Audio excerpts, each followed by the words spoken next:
Et salut à toutes et à toutes et bienvenue dans ce nouveau numéro de GM Web3, l'émission 100% blockchain. Je suis très heureux de vous retrouver comme chaque mardi, chaque jeudi et chaque vendredi en direct. L'émission sera également disponible en replay sur YouTube dès ce soir. Avant de commencer, n'oubliez pas évidemment de vous abonner, de mettre un pouce, de commenter la vidéo et de la partager à vos proches. N'oubliez pas également d'activer la cloche, ça vous permet d'être informé à chaque nouvelle vidéo. Ça nous aide énormément pour le référencement. Aujourd'hui, je reçois Thibaut Pelé. Il est Head of Product Digital Currency and Stablecoin chez Worldline. Et je le reçois pour décrypter avec lui la croissance explosive des stablecoins. On est sur 46 milliards de transactions en 2025.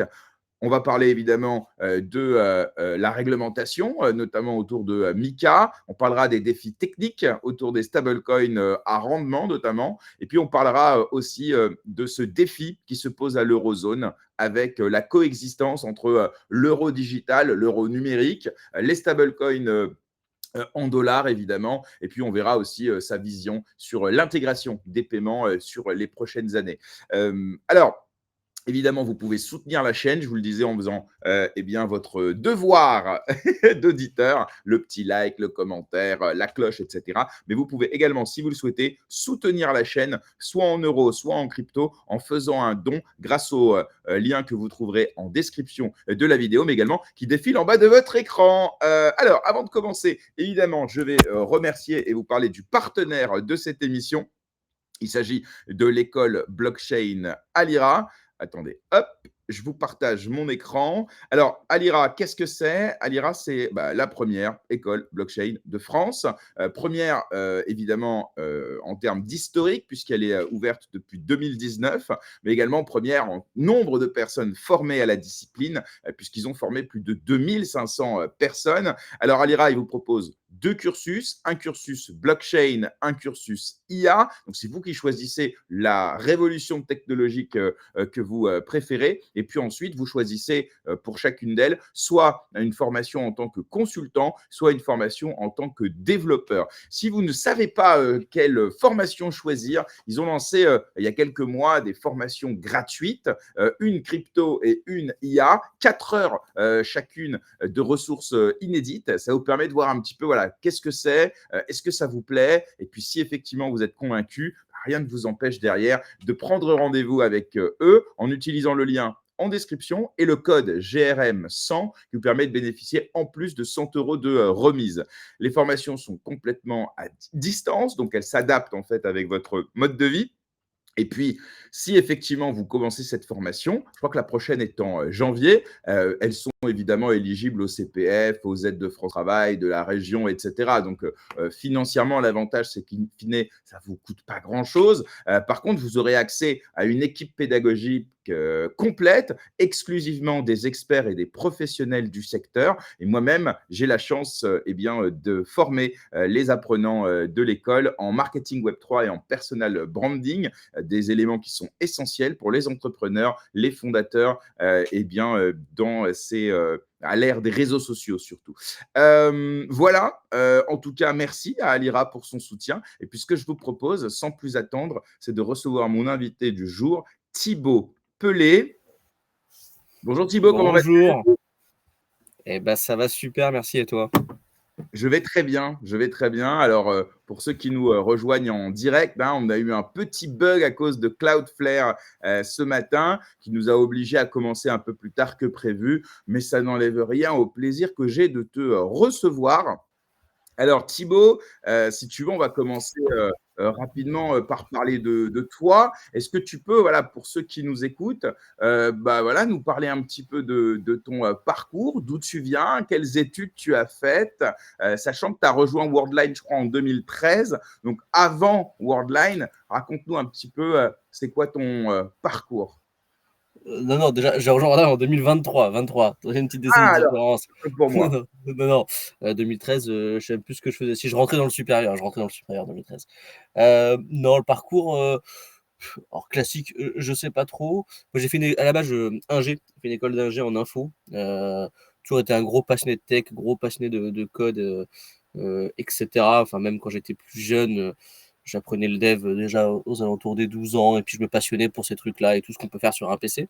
Donc école d'AG, on va dire assez naturelle, même si m'ennuyait un petit peu. Et ce que j'aimais bien comprendre, c'était pas. En fait, c'est à quel service est la technique.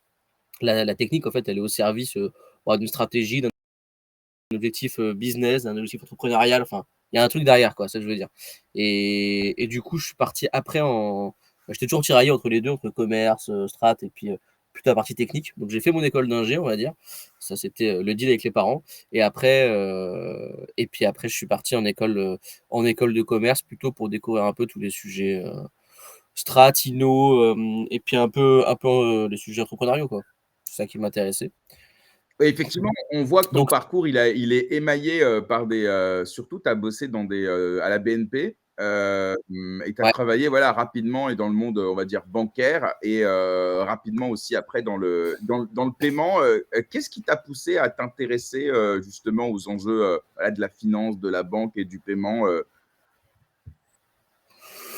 Bah, en fait, alors je différencie vraiment les 2, même les 3, entre banque, paiement et on va dire tout ce qui est crypto, Web3. Heu, la banque, le paiement, je m'y destinais pas du tout, franchement. Je pense que comme beaucoup de gens aujourd'hui, c'est plutôt, on va dire, par opportunité, mais enfin par intérêt, mais voilà, la vie qui se passe. C'est-à-dire qu'en fait, je suis rentré en moi, je m'ennuyais vite, je voulais faire quelque chose de dynamique. Donc je suis rentré en graduate programme. J'ai eu la chance de rentrer dans des graduates, côté banque d'investissement, en fait, à la base. Et donc ça, c'était super cool. J'ai commencé sur les marchés financiers, toujours sur une partie digitale, hein. J'étais pas trader, hein, mais sur les enjeux digitaux, les enjeux transverses. Et donc, j'ai commencé sur les marchés financiers, puis après, j'ai évolué un peu dans le back-office des marchés financiers sur des sujets d'innovation, et puis après sur des sujets de projets de digitalisation. Donc, tout ce qui touche quand même à la tech, toujours, et un peu au sujet innovant. Et en fait, c'est un monde qui m'a plu parce que je voyais dans la finance, pour le coup, vraiment un monde extrêmement complexe auquel je connaissais rien et en vrai, c'était hyper intéressant, quoi. Tu connais, tu arrives sur le sujet, je savais pas ce que c'était que enfin, je savais pas que c'était qu'une option, je savais pas ce que c'est tout ça et puis, en fait, tu découvres énormément de choses, puis un monde que moi je connaissais pas du tout, pour le coup, donc et hyper complexe. Donc moi, ça m'a vachement intéressé et puis après, bah, j'ai quand même, eu une frustration. C'est ça qui m'a fait passer, on va dire, sur le côté, product et puis dans le monde des paiements. C'était que j'aime bien faire un peu du commerce, entre guillemets, du business, du sales. Je suis intéressé par les questions marketing, je suis intéressé par les questions techniques et j'aime bien comprendre comment tout ça travaille ensemble. Et en fait, pour moi, le product, c'est vraiment ça, quoi. C'est un mec qui est capable à la fois d'aller parler à des clients pour comprendre ses enjeux, à la fois d'imaginer déjà une conception, on va dire, technique, enfin une solution et comment on pourrait y répondre. Et puis également une capacité à le marketer, quoi. Et donc, je suis passé dans le monde du product et puis le monde du paiement lorsque je suis rentré à Worldline, du coup, maintenant, il y a 3 ans et demi. Et sur les sujets blockchain, c'est arrivé alors, entre guillemets par hasard. C'est-à-dire qu'il y avait différents postes ouverts, hein, clairement. Et moi, j'aimais bien tout ce qui était technologie un peu hyper innovante, etc. Et j'avais touché un petit peu depuis 2017 au crypto, mais comme tout le monde, je pense, comme beaucoup de gens, plus pour le trading, essayer de comprendre comment ça marche, etc. D'ailleurs, j'ai fait toutes les erreurs possibles, j'ai tout oublié aujourd'hui, les clés, etc. Bref, à ne pas refaire. Mais en tout cas, c'était pour apprendre. Et du coup, quand je suis allé chez Worldline, il y avait ces sujets blockchain qui commençait à émerger pas mal. Et moi, je me suis dit, bah ouais, c'est carrément intéressant. Plutôt que faire des sujets plus traditionnels dans le paiement, là, j'ai un truc moi, qui va m'amuser, qui est vraiment qui peut être disruptif. Et, et puis go, quoi. Et puis au fur et à mesure, voilà.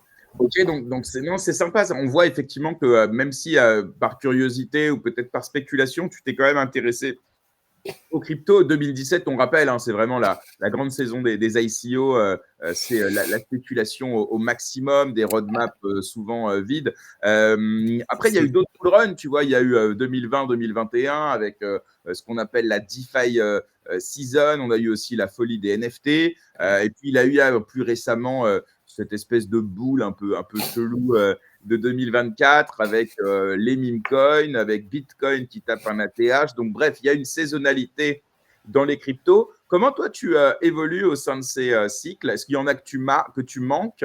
Est-ce que justement tu les suis un peu tous à ta manière? Et puis tu nous disais tout à l'heure que tu as fait des erreurs et tout ça. Bah, tiens, raconte-nous un petit peu c'est quoi les pires erreurs que tu as faites, soit un mauvais investissement, soit Ouais. tu nous disais une perte de clé. Ça nous intéresse bien sûr de savoir ça. Ouais, ouais, alors, bah, déjà pour répondre sur les erreurs, c'est le plus simple, je pense, c'est le plus rapide. En fait, l'erreur que j'ai faite, c'est qu'à l'époque, je me rappelle, j'étais sur mon PC, je me disais, allez, vas-y, je veux acheter, etc. Du coup, puis je voyais des cryptos, je voyais des noms de cryptos, je fais, vas-y, je vais regarder ça. C'était pas sur les exchanges, on va dire, plus connus à l'époque, je sais même plus c'était lesquels, peut-être Binance, déjà, ouais, Binance déjà. Et du coup, j'allais sur des exchanges, et j'y comprenais rien. Donc les mecs me demandaient de noter une clé privée, je savais pas ce que c'était, parce que je comprenais pas du tout la tech derrière, en fait. Donc la clé privée, je la notais, je la prenais en photo, j'en sais rien. Enfin, puis après le compte, en fait, le site, il a disparu, donc j'ai perdu. Alors pas grand-chose, mais tu vois, dans l'esprit, j'étais en mode ah ouais, d'accord, bon bah c'est nul. Je vais sur un autre site, pareil, pareil, le site disparaît, du coup je perds tout ce que j'avais. On parle de quelques dizaines d'euros, peut-être quelques centaines, on va s'en remettre, mais en fait je comprenais pas ce qu'il y avait derrière. Je voyais plus vraiment sur le côté, tiens, c'est du trading, et puis je me suis dit, vas-y, je vais faire de l'analyse technique. Bon, aujourd'hui, en fait, l'analyse technique, donc je comprenais même pas ce qui se passait derrière, juste, tu sais, je traçais mes courbes, on va dire, il y a un pattern, mais pattern que j'imagine en train des courbes, quoi. Donc non, j'ai fait tout ça. Avec le recul, parce que l'idée, c'est quand même tirer un peu de l'expérience. Moi, déjà, aujourd'hui, je suis beaucoup plus. J'ai vieilli, plus raisonnable, on va dire. Là, Investissement tu as de bon papa. J'ai 32 là. Donc là, on parle de ça, j'avais rappelle à ceux 25 qui ans. nous écoutent, hein, évidemment, ne communiquez jamais votre clé privée, hein, Wow. bien sûr, surtout pour investir dans un coin. C'est clair. Non, mais ça fait partie Non, du pour le parcours coup, c'est. initiatique, finalement, d'une certaine manière. Alors, à l'époque, en plus, il y avait moins de ressources qu'aujourd'hui, donc on était obligé de faire un peu ses erreurs tout seul. Ah, attends, je patiente un tout petit peu, mais parce que il y a un petit décalage. Non, c'est bon. C'est bon?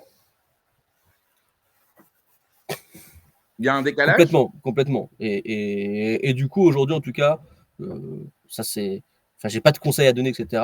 Mais maintenant, je m'intéresse. Ouais, il y a un décalage, mais je pense qu'il y a Il encore est peut-être quelques énorme, le soucis sur décalage, là. le. Enfin, en tout cas, pour moi, parfois, ça freine un peu. Alors que ma connexion est. On va se Ouais, reconnecter. mais je pense que ça va revenir. Je pense que ça...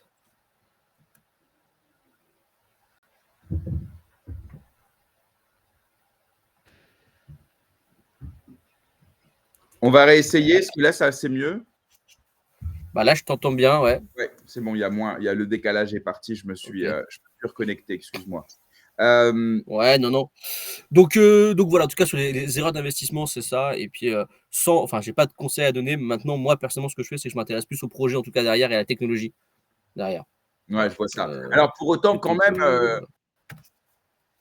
ouais, il y a quand même un décalage. Est-ce que toi, tu peux relancer ta page? En général, ça règle le Ouais, problème. bien sûr. Tu as juste à Ok, actualiser, je tu relance. reviendras en live. Ça marche, je fais ça. Merci beaucoup. Pendant ce temps-là, les amis, hop, je compte sur vous. On n'oublie pas de s'abonner et on réessaye. Thibaut, Yes. Ouais, tu ça m'entends va bien?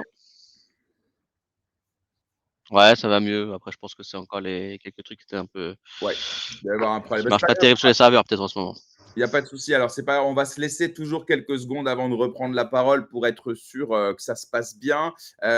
Ok, donc je comprends le parcours. Alors, quand même, est-ce qu'à un moment donné dans ton parcours initiatique, tu comprends et comment tu commences à comprendre la philosophie derrière Bitcoin, la remise en question du système monétaire et financier actuel, la lutte contre les dérives. Est-ce qu'à un moment donné, il y a une prise de conscience chez toi de cet enjeu-là, où tu le vois que par le prisme, on va dire, de la spéculation, et un peu plus tard, professionnellement, parce que tu le traites dans ton travail?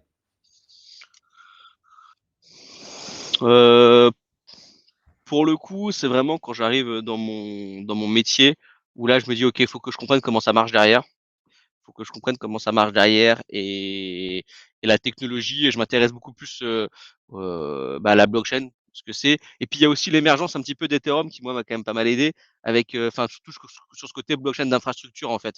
Avec les smart contracts, Solidity et cetera, on en parlait quand même beaucoup moins en 2017 et donc c'est là où vraiment j'ai eu une prise de conscience. Je me suis dit: «Non mais en fait j'ai réussi à le conscientiser quoi». Je l'entendais avant mais je le comprenais pas vraiment. J'ai réussi à le conscientiser, par la suite. Ok, mais alors pour le coup, tu vois, Ethereum va apporter une solution qui va permettre de désintermédier les transactions entre deux parties, un client et une entreprise, par exemple, mais il n'y a pas de remise en Ouais. question du système monétaire, financier quoique avec la DeFi quand même un petit peu, mais moins en tant que monnaie en tout cas. Et donc c'est pour ça, Ouais. quelle place a Bitcoin pour toi dans ta représentation, dans ton espèce de carte des cryptos? Est-ce qu'il a une place particulière ou est-ce que tu le mets entre guillemets au même niveau que d'autres applications de la blockchain?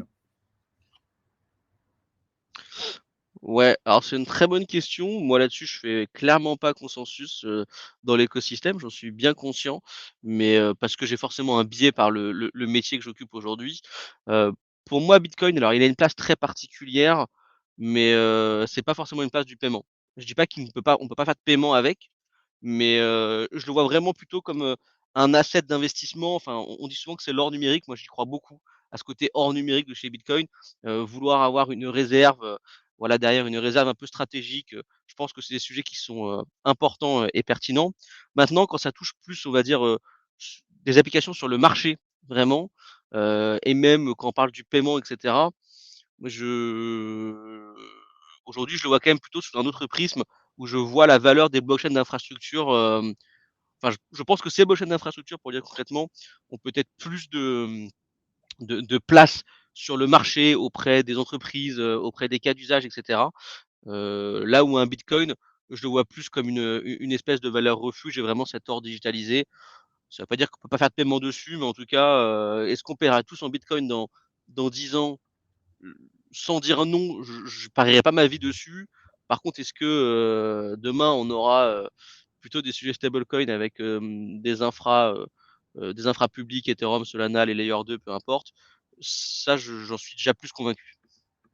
Ok, j'entends. Et alors, pour autant, tu parles de blockchain d'infrastructure. Est-ce qu'il y en a une qui a ta préférence, que ce soit personnellement ou même professionnellement, celle qui est selon toi la plus adaptée justement à cet enjeu du paiement? Ouais, bah,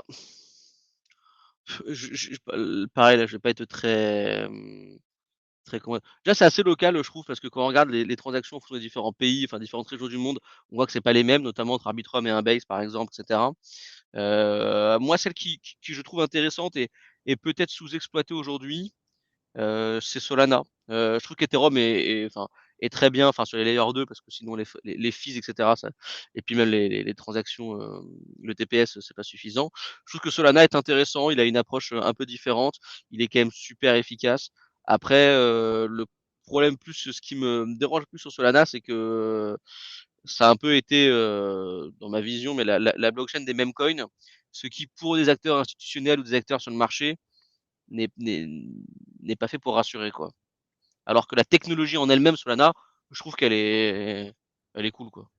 Ouais, c'est intéressant de parfois parler de cette blockchain autrement que par le prisme des meme coins, des agents IA et de toutes les applications un peu dégènes, parce qu'il y a des cas d'usage effectifs en matière notamment de paiement. Donc, c'est intéressant.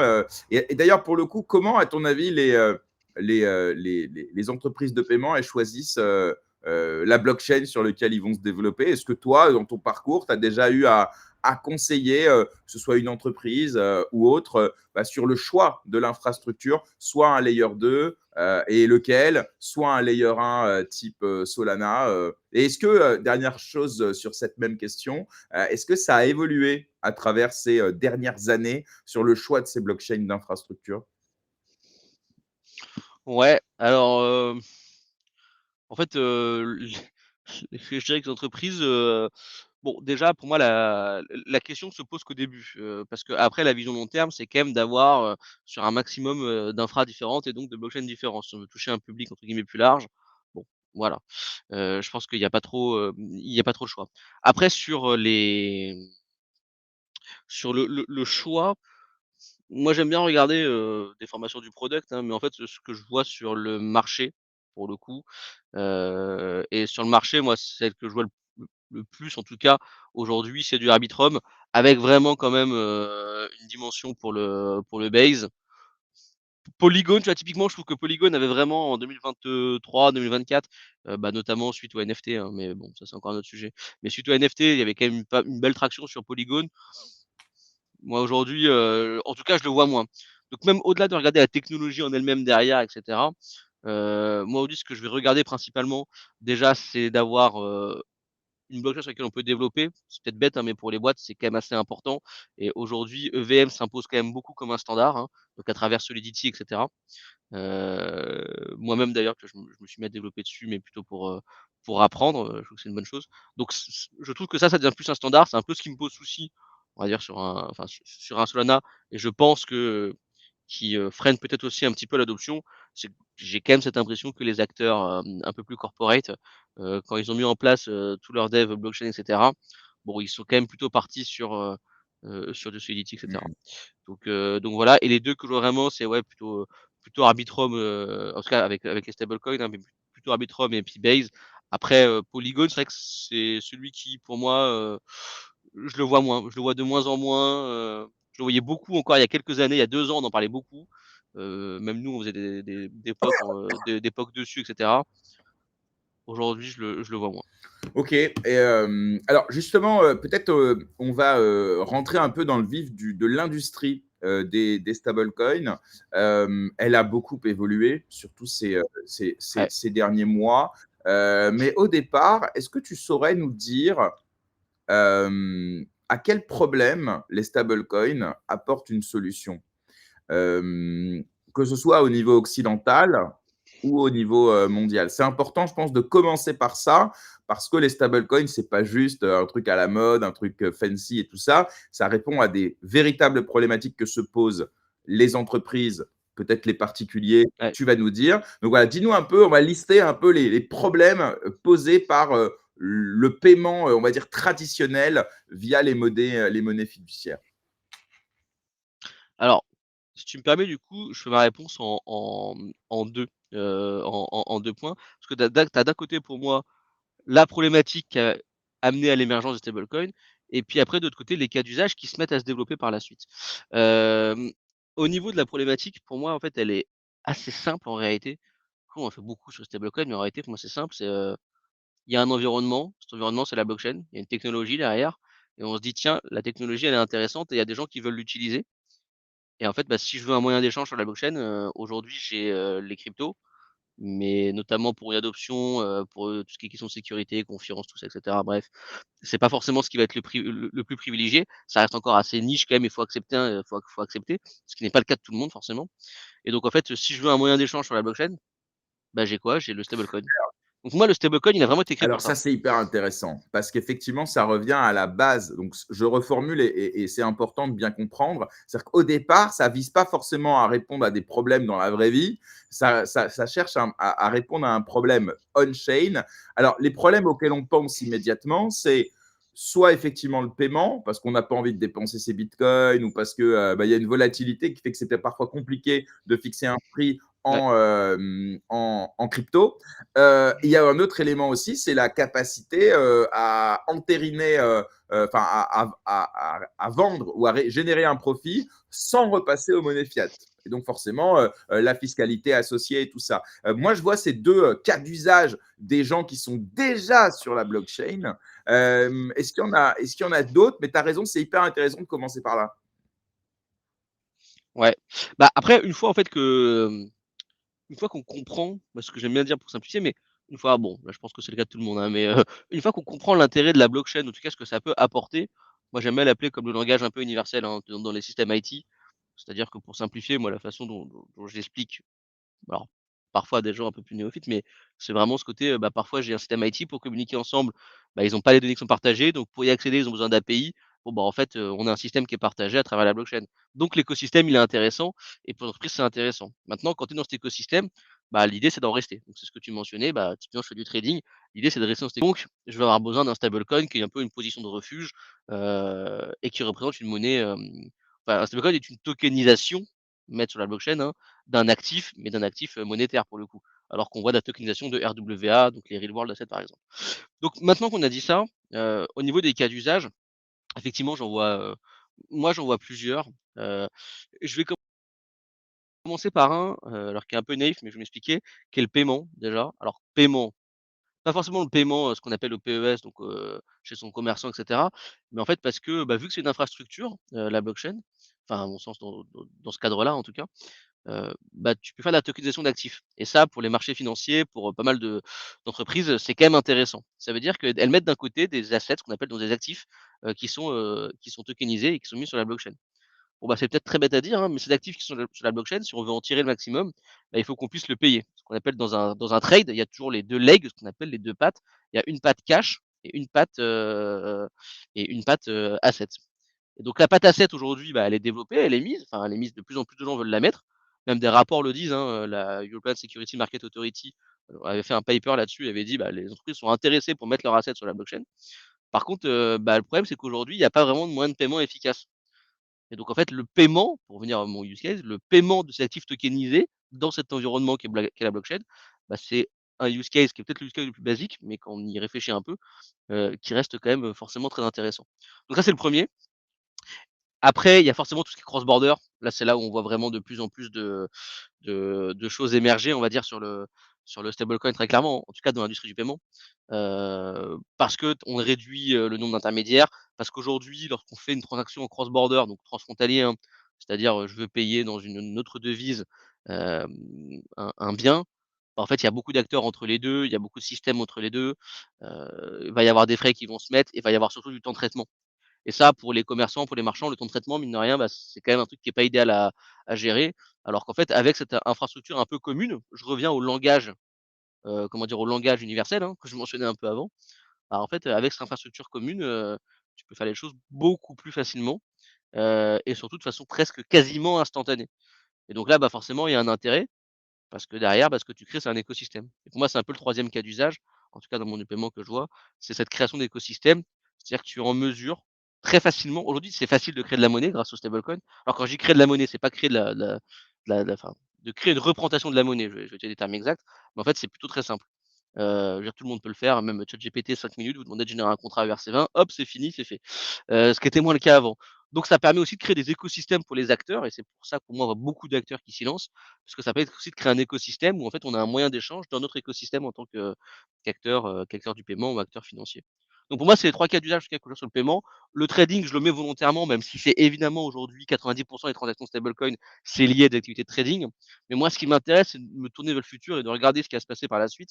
Et je pense que la force du stablecoin, c'est qu'il a la capacité de passer outre justement les cas d'usage de trading qui sont des positions aujourd'hui, etc., pour vraiment rentrer dans des applications qui vont toucher le consommateur et que ce soit marchand ou que ce soit le consommateur OK, utilisateur. non, c'est bien, c'est intéressant, que tu arrives sur le sujet notamment de la tokenisation des actifs. Peut-être, pour ceux qui, maîtrisent un peu moins le sujet, toi, tu y es intéressé et comment tu as vu l'évolution justement de la tokenisation des actifs? C'est-à-dire qu'au départ, il s'agissait de tokeniser, des plans immobiliers à Dubaï, enfin, tu sais, au départ, c'était un peu exotique, C'est tu clair. vois? Mais pourquoi pas après tout? Et puis c'est vrai qu'ensuite, on a tokenisé des fonds obligataires, on a même tokenisé de la dette de pays. Je crois que l'Italie a émis de la dette sur la Ouais, blockchain. La France aussi, avec la Caisse des dépôts et consignations, il y a quelques mois ou quelques années, avait émis de la dette, je crois, sur Ethereum. Donc, faudra, en gros, ouais, ça tout à s'est fait. institutionnalisé. On a aussi une tokenisation de fonds, je crois, de BlackRock, Build, qui Ouais, est tokenisé aussi sur plusieurs blockchains, dont Solana d'ailleurs. Bon, je donne quelques exemples comme ça, mais dans cette tokenisation des actifs de la vie réelle, donc ça peut être des actifs financiers, des actifs immobiliers, ça peut être des titres, des actions aussi, pourquoi pas. Tout se tokenise aujourd'hui. Dans les prochains mois et les prochaines années, c'est quoi selon toi dans les real world assets, les RWA, peut-être celui qui t'intéresse le plus, celui que tu suis le plus près? pardon. Alors, pour moi, c'est vraiment tout ce qui est actif financier parce que alors effectivement, on a vu, ça a commencé même, je me rappelle, des parts d'immobilier dans des projets et cetera. Comme tu dis, pourquoi pas? Il y a des choses à faire, on a même vu de la tokenisation avec des protocoles, sur tokeniser du vin, on a vu de la tokenisation de blé, je me rappelle aussi. Bref, donc c'est de la commodities. En vrai, pourquoi pas? C'est intéressant. Maintenant, moi, ce que je vois sur le marché, c'est qu'aujourd'hui, la tokenisation, c'est principalement sur l'actif financier. On voit d'ailleurs que ce sont là où les grandes banques se positionne. Il y a des annonces, quasiment tout le temps. Le Nasdaq a annoncé vouloir tokeniser que tout passe par tokenisation. On voit que la Forge a annoncé des partenariats, avec, je sais plus quelle banque allemande, la Deutsche peut-être, mais pour le règlement d'actifs tokenisés. En fait, pour moi, il y a vraiment un intérêt parce qu'aujourd'hui, le système financier, comme je l'ai dit un peu au début, c'est un système qui est complexe, c'est un système qui est rempli d'intermédiaires et c'est un système qui gagnerait à être plus efficient. Notamment, on parle beaucoup de settlement à T+2, T+3, donc en termes de livraison, parce que l'automatisation peut apporter beaucoup de choses. À partir du moment où les 2 pattes sont dans la blockchain, tu peux mettre en place des smart contracts et du coup éviter aussi réduire ta dépendance à différents intermédiaires et cetera. Tu apportes de la confiance sur des montants qui sont absolument colossaux, parce qu'on parle quand même d'échanges grosso mo enfin de gros, hein. Et donc tout ce qui est actif financier, en fait, pour moi, c'est très naturellement que ça peut aller facilement. Même sur le rendement, je prends les coupons, en fait, le rendement, c'est un truc qui peut être calculé automatiquement dans le smart contract, tout le monde se met d'accord dessus et ensuite le paiement, il est déclenché naturellement. Donc en fait, je le vois vraiment comme étant une évolution naturelle et j'ai l'impression que le marché s'y trompe pas parce que c'est là où je vois le plus de développement. L'immobilier et cetera, encore une fois, je dis pas, hein, mais en tout cas, moi, de mon prisme, là où je vois vraiment, c'est et pourquoi les banques s'emparent aussi beaucoup du sujet, bah, pour moi, c'est clairement parce que c'est des actifs tokenisés qui commencent à être de plus en plus. On voit Swift qui a annoncé des choses, on voit D7 côté des CSD, donc les custodians, qui s'est mis en place également, compatible avec les blockchains. On voit même qu'au niveau de la Banque centrale européenne, il y a des projets, alors digital euro wholesale, c'est différent, on en parlera plus tard, mais voilà. Donc pour les échanges de gros, en fait, qui visent à voir comment est-ce qu'on peut tokeniser, enfin, à la fois les actifs et à la fois faire le règlement d'actifs tokenisés.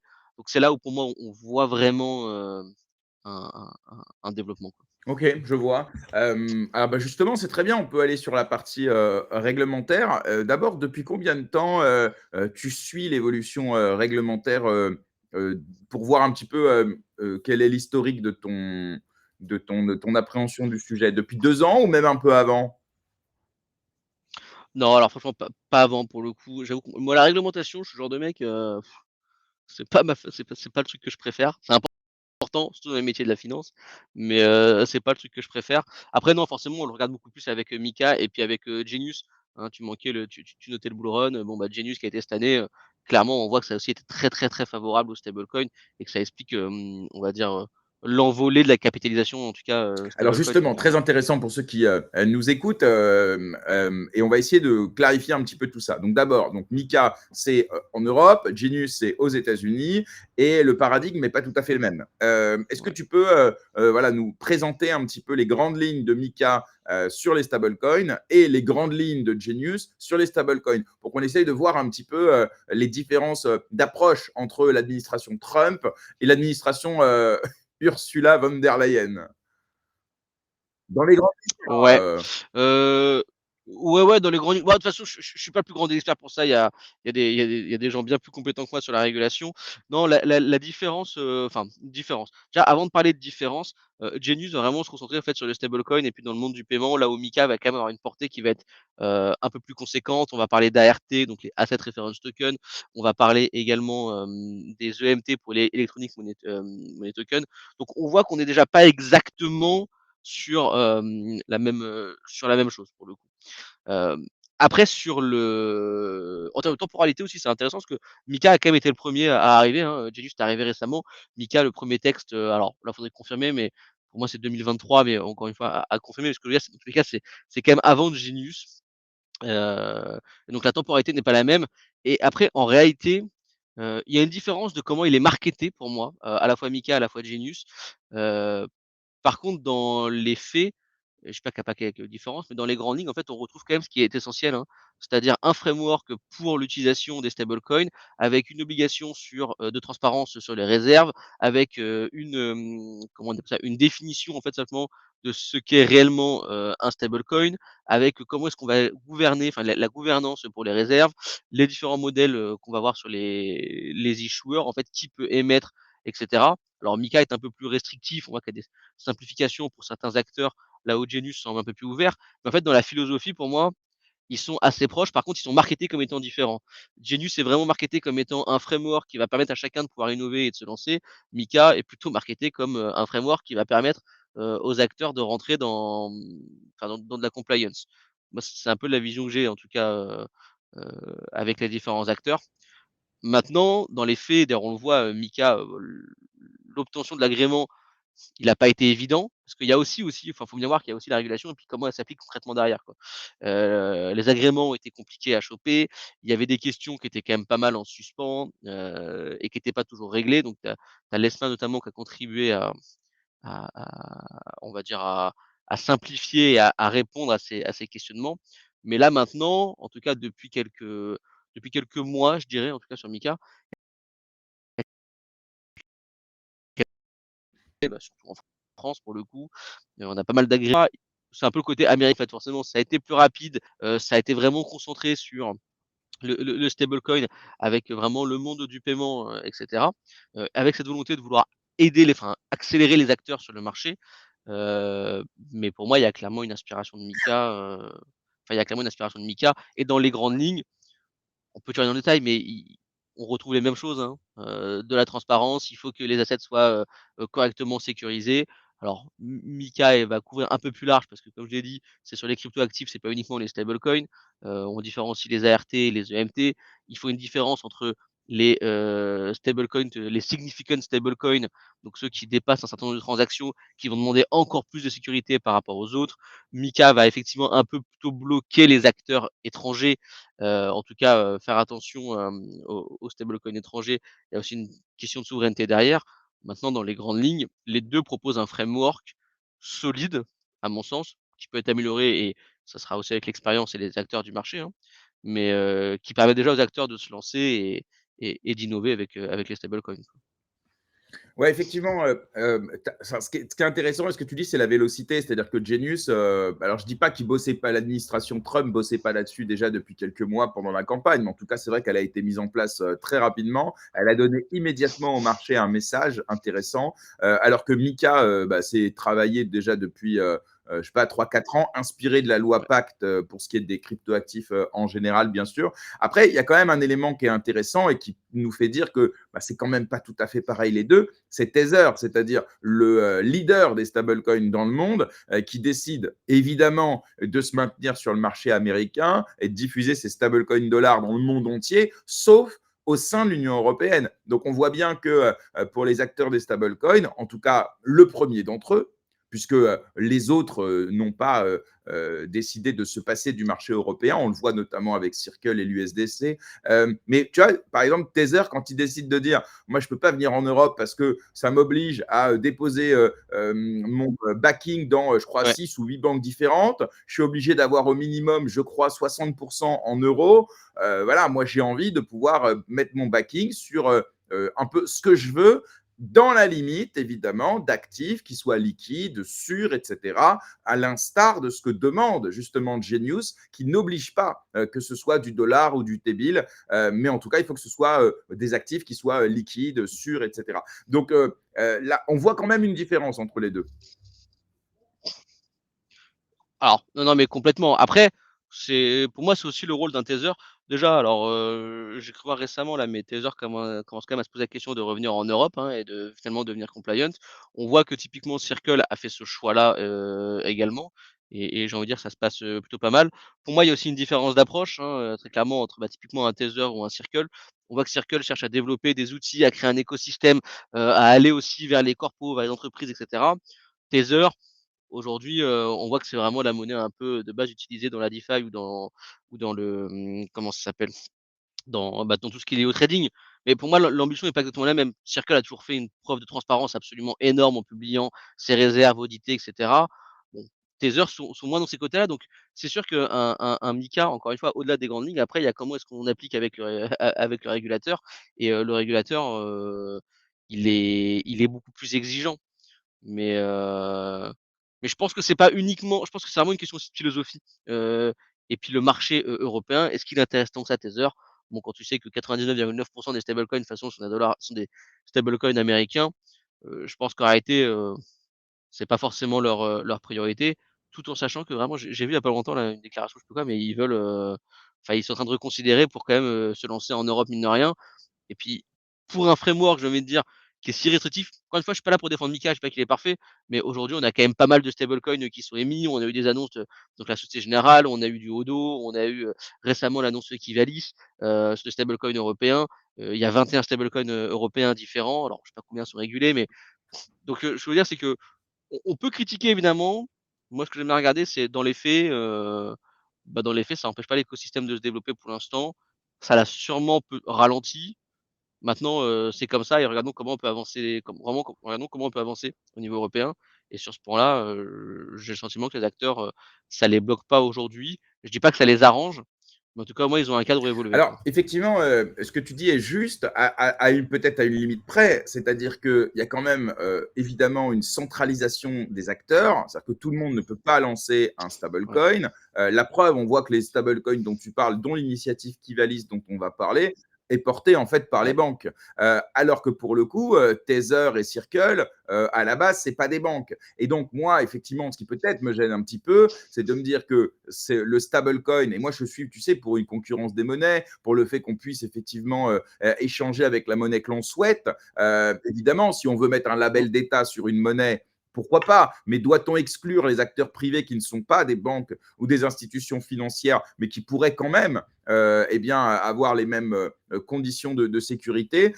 Ça m'ennuie un petit peu et c'est moi une différence notable que je vois, mais ça nous amène à la discussion sur Kivalis. Alors, l'initiative Kivalis, dont j'ai découvert le nom il y a quelques jours, puisqu'avant ça, Ouais. je ne savais même pas qu'il y avait un nom.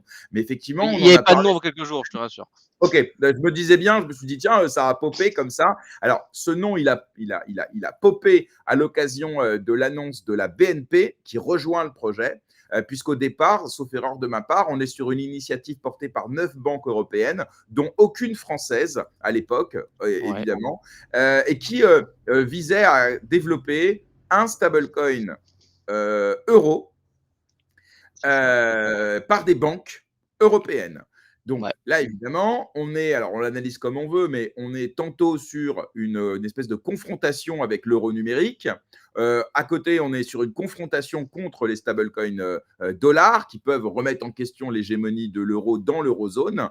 On est aussi sur des banques qui se disent bon, on va quand même essayer de garder la main sur nos dépôts pour éviter que ça se barre dans les wallets adossés à la Banque centrale européenne. Comment tu vois, toi, cette initiative menée par les banques pour lancer leur stablecoin euro? Et est-ce qu'à ton avis, ça a une chance de réussir face aux mastodontes américains qui ont déjà le first move advantage, quoi? Ouais, alors, sacré, sacrée question. Juste, je reviens quand même, rapidement sur le côté fintech et cetera en Europe, que tu disais. Je comprends le point de vue. Après, il y a quand même il y a quand même des fintechs qui ont lancé des trucs en Europe, hein. Je veux dire, tu prends le Stasis, je dis pas de bêtises, c'est, lancé par une fintech. Pour le coup, on a le Quantos, alors qui est un IMI, je crois, mais c'est pas de mémoire, c'est pas une banque. On va retrouver pareil les stablecoins de chez Monarium, par exemple. Bon, je dis pas que c'est parfait encore une fois, mais je me permets juste de tempérer un peu là-dessus, en tout cas moi de ma vision, il y a pas uniquement du banque, même si je suis d'accord que ceux qui font le plus de bruit en Europe aujourd'hui, c'est très clairement les stablecoins, émis par les banques. Typiquement, pardon, mais Ouais, les deux dont tu viens de me parler, tu vois, j'en ai jamais entendu parler. Jamais. Et alors, bon, c'est ma faute, sans doute, je suis passé à côté, tu vois, c'est pas le sujet. Mais pour le coup, vraiment, je n'ai jamais entendu parler de cela. Tu peux nous en dire, alors en deux mots, mais de quoi il s'agit? Il s'agit de fintech qui ont lancé des stablecoins, c'est ça? Et qui sont eux-mêmes agréés, on va dire, ils sont MiCA et ils sont utilisés aujourd'hui véritablement? alors je l'aventurerai pas sur le terrain, pour être franc, parce que je vais pas raconter n'importe quoi aux auditeurs. C'est des fintechs, ils sont régulés, je crois que Contos est régulé grosso modo côté DNB, donc côté Pays-Bas, la Dutch National Bank. Après, est-ce qu'ils sont utilisés sur le terrain? Alors en termes de volume, quand tu regardes, bah, quand même, oui, plutôt quand tu regardes les volumes purement, sur des CoinGecko, CoinMarketCap, ils sont utilisés. Alors c'est pas les plus gros, je suis d'accord, comparé à de l'EURC par exemple, mais par contre, on entend moins parler parce que je pense qu'ils restent plus niche encore et effectivement, je pense pas que ce soit ceux qui vont percer, on va dire, dans, l'industrie, institutionnelle qui va quand même driver l'adoption à un moment donné. Je pense pas que ce soit ceux qui vont percer. Alors, l'ERC, c'est le stablecoin euro Ouais, de Circle. Circle. Ouais, Euh, Honnêtement, ça nous pose une question. Après, je te laisserai reprendre ouais, parce que c'était une incise ouais. sur les chances d'un stablecoin euro. C'est-à-dire que aujourd'hui, 95% des transactions financières sont faites en dollars. Personne n'utilise l'euro en dehors de la zone euro. Et aujourd'hui, c'est vrai que j'ai le sentiment, en tout cas, que la proportion de l'utilisation de l'euro en dehors de l'eurozone, elle est quand même infime. Mais la question, c'est est-ce que les stablecoins dollars n'ont pas pris trop d'avance, en fait? C'est la vraie question. Et je n'ai pas de réponse, bien sûr, tu vois, mais qu'est-ce que tu en Ouais. penses, toi? Ils ont pris une avance, de toute façon, c'est indéniable. Après, ils ont aussi, comment dire, quand tu prends de l'avance à ce niveau-là, tu essuies aussi, on va dire, tu engranges de l'expérience et les autres peuvent aussi s'inspirer. Donc, ils se positionnent aussi comme modèle d'inspiration, en tout cas à mon sens, pour les autres stablecoins. Maintenant, la question de l'euro, de toute façon, moi, ce que j'aime bien dire, c'est que le paiement, c'est, heu, c'est vraiment quelque chose de local, pour le coup. Quand on regarde de manière générale dans le monde. On ne paye pas du tout de la même façon qu'on paye, en Afrique, qu'on paye en Asie, qu'on paye, en France et même au sein de même de l'Union européenne, on ne paye pas du tout de la même façon entre, la France, par exemple, ou entre l'Allemagne. Les enjeux sont pas les mêmes. Un stablecoin aujourd'hui euro, pour moi, au-delà du fait de il a ses chances, je pense que oui, pour répondre clairement à la question, je pense qu'il a ses chances. Est-ce qu'il va s'imposer comme un stablecoin dollar dans le monde et cetera? Je suis pas certain et pour moi, c'est pas forcément l'objectif de toute façon. Pour moi, il y a vraiment une dimension expansionniste, du dollar et la dollarisation du monde avec un espèce de soft power, qui est très clairement poussé aussi par les politiques. Heu, Au niveau de l'euro, pour moi, il y a un enjeu de souveraineté. Et l'un n'empêche pas l'autre et ça veut pas dire que c'est moins bien, mais il y a un enjeu de souveraineté sur le stablecoin euro et pour moi, c'est important qu'on ait ces moyens-là en Europe. D'autant plus qu'au-delà de fait juste de dire: «Bon, on va mettre ça parce qu'on sait pas trop pourquoi, mais ça fait de la souveraineté». Tu vois, encore une fois, il y a des cas d'usage qui sont intéressants. Demain, il y a quand même beaucoup d'échanges qui se font dans le monde entre de l'euro et du dollar. Il y a beaucoup de commerces qui se font à ce niveau-là et cetera et donc en fait, avoir, ce moyen de paiement tokenisé quand faut commencer à faire du cross border et cetera, on en a besoin et c'est là où je me réjouis que des acteurs, européens lancent leur stablecoin. Non seulement je pense que ça peut marcher parce que ça peut se développer en Europe et ça peut apporter des cas d'usage intéressants, mais en plus je pense qu'il y a réellement un besoin et une demande de ces stablecoins européens. OK, alors justement concernant, revenons à Kivalis, on voit, Ouais. ma question, c'est surtout est-ce qu'à ton avis l'euro numérique verra le jour? Parce qu'effectivement, au départ, ça semblait, assez évident. De toute façon, quand, la Commission européenne, décide quelque chose, en général, elle le fait. Et même quand, les pays qui la composent ou les citoyens ne sont pas d'accord, bon, au pire, voilà, on recule un peu, puis on revient, on sort par la porte, on revient par la fenêtre. On l'a vu avec le traité européen, on l'a vu avec Chat Control. Bon, voilà, on a cette espèce de fatalisme en Europe où, de toute façon, in fine, ils feront ce qu'ils veulent. Bon, et là, pour le coup, j'ai le sentiment, en suivant le dossier depuis quelques mois, que même à l'intérieur de la Banque centrale européenne, il y a des doutes qui commencent à se poser. On a le sentiment qu'ils ne savent pas exactement où ils vont. Certains se posent la question de savoir est-ce que l'euro numérique est une solution efficace à l'entrisme, entre guillemets, du dollar dans l'eurozone. Et puis, on a Ouais. justement ces banques commerciales que la BCE essaye de ménager. Parce qu'il faut bien que tout le monde comprenne.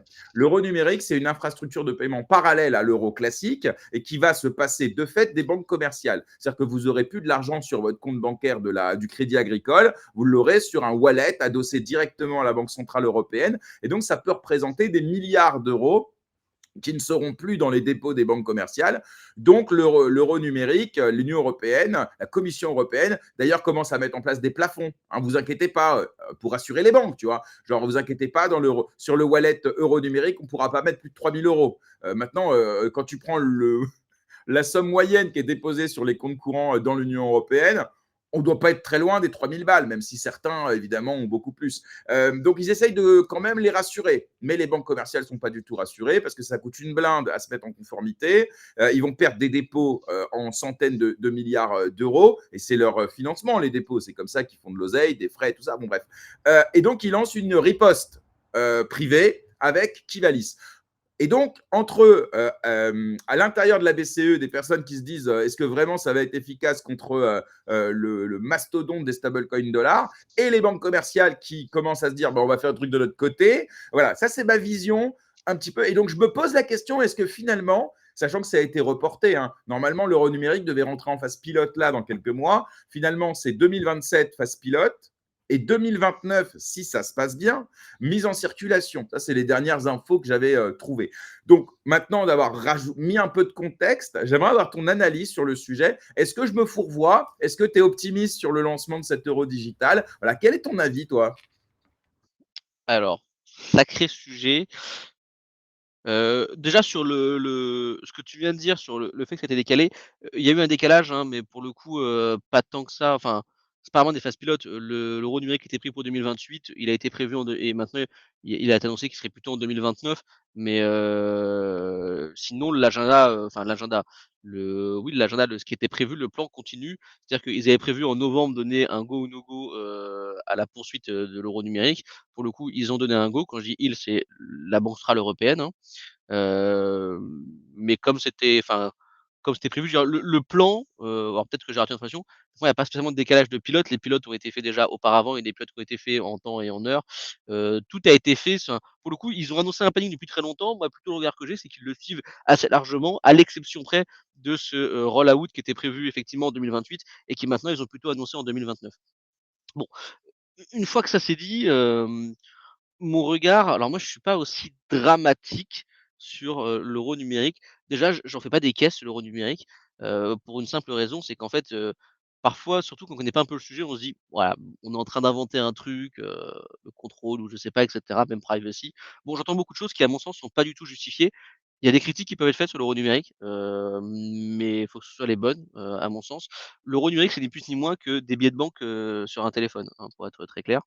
C'est-à-dire que c'est de la monnaie qu'on appelle de la monnaie de banque centrale. De la monnaie de banque centrale, on la connaît déjà, c'est des billets de banque. Des billets de banque, c'est de la monnaie de banque centrale, c'est pas de la monnaie commerciale à la différence de ce que vous avez sur vos comptes en banque. Certains en ont. Alors après, on peut se dire: «J'utilise pas» et cetera, très bien. Mais la réalité, c'est qu'en plus, il faut réfléchir au niveau européen. Au niveau européen, il y a des économies qui sont quand même beaucoup plus tournées qui tournent beaucoup plus grâce, à l'argent liquide et donc au cash, que nous, ce qu'on peut voir en France. Et l'euro numérique n'est ni plus ni moins qu'un billet de banque qui est digitalisé. Et sa vocation n'est d'ailleurs, à mon sens, pas de contrer les stablecoins pour le coup, parce qu'ils n'ont absolument rien de similaire. Et si on va dans le détail, parce que là-dessus je veux quand même être très clair, on pourrait me dire: «Ouais, mais regarde aux US, en fait ils ont banni ça parce qu'ils veulent des stablecoins et cetera». Il faut bien comprendre que la façon de faire, enfin la vocation d'un CBDC, donc Central Bank Digital Currency, donc le digital euro, en Europe et en US n'est pas du tout la même. En US, ils n'ont pas les mêmes problématiques, ils n'ont pas les mêmes sujets, donc ça n'a rien à voir. En Europe, on est plutôt sur le côté, on veut pouvoir offrir une solution souveraine de paiement dans une économie où les billets de sont quand même de moins en moins utilisés, et une économie où les infrastructures, il y a Mastercard par exemple. Et donc si demain il y a un souci, il y a un conflit, on n'a pas envie de répéter des erreurs du passé telles qu'on a pu le voir en Europe sur le cloud. Par exemple, quel est le champion du cloud européen? Alors honnêtement, je saurais même pas dire qui c'est, et de toute façon, comparé à AWS, GCP, Azure, Bah, oui, ouais, OK, OVH, c'est aussi celui que j'ai en tête. Mais alors OVH comparé à GCP, pardon, mais bon. on est d'accord. Au moins, on en a un. Ouais, on en a un, mais aujourd'hui les Il est boîtes, français en plus. alors oui, non Il n'est pas mais que j'aime beaucoup. européen, il est français. Alors, il est français, sauf que la réalité, c'est que les boîtes aujourd'hui, elles sont sur AWS, Azure, IBM ou alors GCP. Elle est quand même là la réalité. Donc, on a, à mon sens, et ça c'est mon avis, et pas que le mien d'ailleurs, mais aussi, voilà, pas mal foiré quelque chose probablement sur le cloud aujourd'hui pour être aussi dépendant d'acteurs américains, hein, très clairement. D'ailleurs, on voit qu'il y a quelques années, moi je me rappelle il y a un an, un peu moins d'un an là, c'était quand il y a eu toutes les taxes là qui ont été annoncées sur les services, notamment d'infra, etc. Les gens étaient pas bien du tout. Je me rappelle de quelques jours où les gens étaient stressés avec des articles tous les jours parce qu'on s'inquiétait, vu qu'on a une hyper dépendance au cloud américain. En fait, ce qu'on veut, c'est éviter d'avoir demain une hyper-dépendance pour un service qui est absolument essentiel à la vie, des Européens, à savoir, le paiement. Et on veut éviter une hyper-dépendance. L'euro digital, son intérêt ou la volonté de l'ECB, donc BCE-ECB, j'utilise les 2, mais c'est la European Central Bank, hein, c'est juste en anglais, heu, il est là en réalité. Donc derrière qu'on vienne en faire des caisses et cetera, à mon sens, ça veut pas dire que c'est une bonne chose, mais ça veut dire qu'à mon sens, il faut aussi remettre les choses dans leur contexte et les resituer correctement. l'euro digital, il a une vocation, moi j'aime bien dire que c'est un peu le filet de sécurité. Le CB sera pas d'accord de d'entendre ça, c'est sûr. Mais en fait, c'est un peu ce billet de 20 € qu'on a tous dans le wallet, parce qu'en fait, parfois, on a besoin et cetera. Donc on a toujours un peu de cash, 10 €, 20 €. Bon, bah, là, en fait, il sera sur un wallet digital parce que c'est plus pratique que d'avoir un wallet, on va dire un wallet physique. Bon, une fois qu'on a dit ça sur Alors l'euro c'est quand même, digital, pardon, OK. Maintenant, est-ce que c'est une bonne chose? Vas-y, excuse-moi, vas-y, mais vas-y. n'oublie pas là où tu voulais aller, mais je suis obligé de rebondir quand même parce que l'avantage du cash, c'est la vie privée. Dans l'euro numérique, Ouais, par définition, c'est une monnaie qui est programmable, et qui ouvre la porte à toutes les dérives possibles et imaginables en matière de surveillance, de programmabilité. Typiquement, pour donner quelques cas d'usage possibles, même si pour l'instant la Commission européenne s'en défend, c'est la possibilité de faire de la monnaie expirable à la manière des cartes cadeaux ou ce genre de choses. C'est aussi la possibilité de lier la dépense de ce wallet à des enjeux de société. Typiquement, vous avez trop dépensé de produits qui ne sont pas bien scorés au niveau écologique. Vous avez acheté des produits liés à une idéologie politique qui dérange. Et donc, ça mène à des problèmes de censure, de programmabilité, etc. Je ne suis pas dans une dystopie, je m'inspire de ce qui s'est fait en Chine, je m'inspire même de ce qui commence à se faire. Ben non, mais, oui, mais la Chine, on aime bien s'en inspirer quand il s'agit d'interdire les réseaux sociaux aux personnes de moins de 15 ans, mais pour la monnaie, on lève les yeux. Non, ce modèle, eh bien, les pays occidentaux commencent à s'en inspirer pour des bonnes ou des mauvaises raisons, ce n'est pas le sujet. Et même en Angleterre, quand même pas très loin de chez nous, ils ont commencé à mettre un score écologique sur certains produits et on commence à voir ce score sur les applications bancaires. Donc on commence à voir cet état qui commencerait à nous dire ce qu'on a le droit ou pas de faire de notre argent. Alors qu'avec le cash, on n'a rien de tout ça par définition.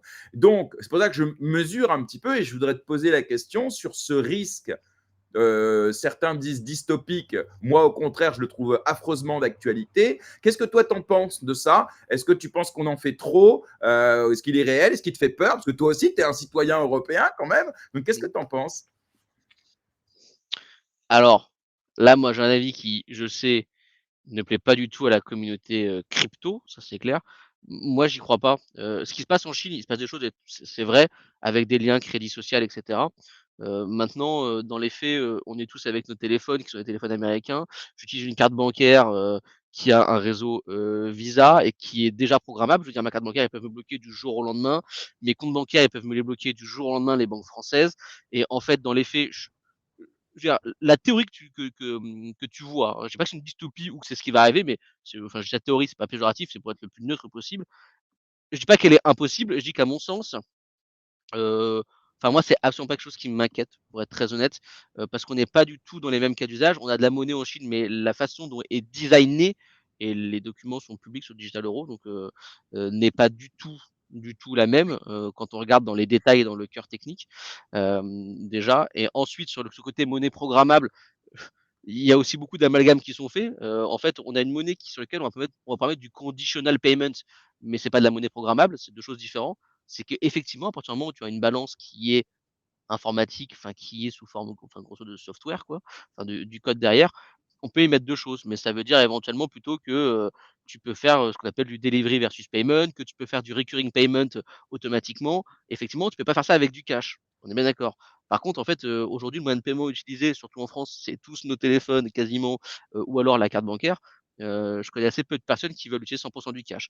Pour ces gens qui veulent utiliser 100 du cash, je dis pas: «Attention, on les force à rentrer dans un modèle dans lequel ils veulent pas aller». Je dis que les 2 vont coexister. Il y aura pas l'approche qui a été faite. Il y a aussi des critiques qui sont faites parce qu'au Nigeria, il s'est passé des choses. C'est pas du tout l'approche de la BCE pour le coup. Donc le cash continuera d'exister. Si les gens veulent l'utiliser, pourquoi pas. Il y aura un mode offline qui sera pour le coup très largement privé, en tout cas le plus privé qu'on peut l'être en étant sur quelque chose sur un téléphone, pour le coup, hein, qui va être mis en place. Et surtout, ça restera un moyen qui serait quand même encore plus privé que les cartes bancaires d'aujourd'hui. Donc ma conclusion, c'est de dire, si vraiment vous êtes inquiet de ce système, et cetera, et moi j'ai pas de jugement de valeur à porter là-dessus, très bien, vous aurez toujours, on va dire, vous avez les cryptos, vous aurez Bitcoin ou alors vous aurez le cash qui sera toujours disponible. Si vous Et si par contre votre inquiétude, enfin si vous utilisez au quotidien des moyens de paiement tels que, des comptes bancaires, des cartes bancaires, et cetera, l'argument est moins valable parce qu'en fait, ce sera plus privé que ces moyens de paiement-là, donc et on pourra faire les mêmes choses dessus. Enfin, on pourra faire la même chose, on pourra, je veux dire, si quelqu'un veut bloquer le compte en banque, encore il peut. S'il veut bloquer le plafond de carte bancaire, on Ouais, n'a mais pas tu attendu vois, la jusqu'à l'euro pour le faire, différence, quoi. et ce que tu dis est tout à fait juste, hein, mais la différence, et c'est là où malheureusement les citoyens vont devoir se poser la question, c'est est-ce qu'on préfère faire confiance à des entreprises privées qui sont soumises au marché, qui sont soumises à la loi, qui sont soumises à la concurrence, et qu'on peut changer demain de banque parce que les conditions ne nous conviennent plus. Et puis, ils n'ont pas intérêt à aller à l'encontre des enjeux des clients, parce qu'ils ont un enjeu Bien financier, sûr. un enjeu de marché. Alors que la Commission européenne, l'Union européenne, typiquement, tu n'as pas de concurrence. Là, c'est la force de l'État, donc c'est vraiment le Léviathan hein, par définition. Et donc, c'est vrai que c'est pour ça que la communauté, pas que crypto, tu vois, mais même ceux qui sont attachés aux libertés fondamentales, à choisir entre la peste et le choléra, ils préfèrent choisir des acteurs privés soumis à la concurrence, soumis à la loi, plutôt que des acteurs publics qui sont par définition sur un marché qui est non concurrentiel et qui ne sont pas soumis à la loi, parce que je ne connais pas un mec qui va aller attaquer avec la moindre chance de gagner la Commission européenne ou la Banque centrale européenne, tu vois. Donc c'est peut-être la limite de ton raisonnement, en tout cas pour les tenants des libertés fondamentales qui sont, hein, on le voit ces dernières années, quand même pas mal remise en cause. Hein. Quand tu vois que là, le gouvernement nous demande de déclarer les dons des parents aux enfants, enfin, je veux dire, moi, je veux bien tout entendre, mais si on n'est pas en train de vouloir surveiller ce que tout le monde fait avec son argent, même à partir de petites sommes, je pense que la question se pose. Donc, je t'en prie, Thibaut, pas de souci, remets ton setup et dis-moi quand c'est OK.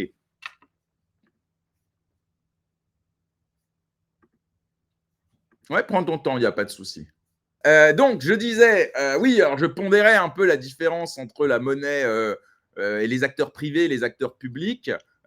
Si tu veux répondre, évidemment, hein, n'hésite pas, mais je pense que c'est important pour ceux qui nous écoutent de voir voilà, les risques potentiels quand même. Encore une fois, ça, de toute façon, c'est pas un sujet où il y aura consensus et j'en suis bien conscient. Moi, moi pour être, en tout cas, pour être proche du sujet, moi, ce que je dis souvent, c'est que j'ai pas d'inquiétude particulière. Voilà. En tout cas, ça rassurera pas les gens, mais moi, j'ai pas d'inquiétude particulière. Je vois surtout une approche qui n'est pas la même par rapport à d'autres pays et surtout le cash continuera d'exister. Donc ceux qui veulent payer en cash, il y aura pas de souci. Maintenant, faut aussi voir que certains pays sont même demandeurs de cet euro numérique. Encore une fois, je suis pas un défenseur d'euro numérique, hein. Moi, j'essaie juste de tempérer, de débunker certains trucs quand on commence à attaquer sur des questions de privacy, et cetera. Je veux dire, en voyant moi en voyant vraiment le côté technique derrière. Maintenant, il y a des questions qui sont légitimes à avoir. Je suis d'accord que la question de la privacy en est une. La question des limites de ce qu'ils veulent faire en est une. Maintenant, d'autre côté, on reprocherait aussi à l'Europe de ne rien faire très probablement le jour où on a des banques qui collapsent, le jour où on a des soucis de paiement parce qu'on est attaqué. Et aujourd'hui, c'est des sujets. Je dis pas que ça arrivera, mais si le jour où ça arrive, en fait, on n'est pas préparé, le reproche sera également fait. Donc, est-ce que par contre l'euro numérique est la bonne solution? Pareil sur la question de souveraineté, c'est là où pour moi il y a un débat. Là, il y a un débat où on peut se poser la question, notamment par rapport à d'autres initiatives qui sont pas des initiatives stablecoin, mais qui sont des initiatives, je pense à Wiro par exemple, qu'on voit de plus en plus se déployer. Et là, il peut y avoir des questions. Il peut y avoir des questions sur le prix que du coup coûte, enfin ce que ça coûte un euro numérique à mettre en place. Il peut y avoir des questions sur quel intérêt par rapport à un Wiro. Et ça, toutes ces questions, elles sont à mon sens légitimes. Maintenant, moi, en tout cas, et je finis là-dessus, mais j'aime bien enfin moi, je m'attarde plutôt sur ce genre de questions qui, à mon sens, sont logiques et font avancer le débat. Sur des questions, purement de privacy, des inquiétudes que ça peut générer, je pense qu'il faut les entendre et après il faut rassurer, il y en a qui ne l'utiliseront pas parce qu'ils ne voudront pas l'utiliser et c'est complètement OK, et il y a aucun souci, il y aura toujours le cash, il y aura toujours les cartes, il y aura toujours plein de banques, il y aura toujours Revolut si on pas des banques françaises, et heureusement parce qu'à la fin, c'est ce qu'il faut, c'est du choix pour le consommateur Ouais, et alors, ce tu choix vois, doit c'est là rester où comme seulement un choix.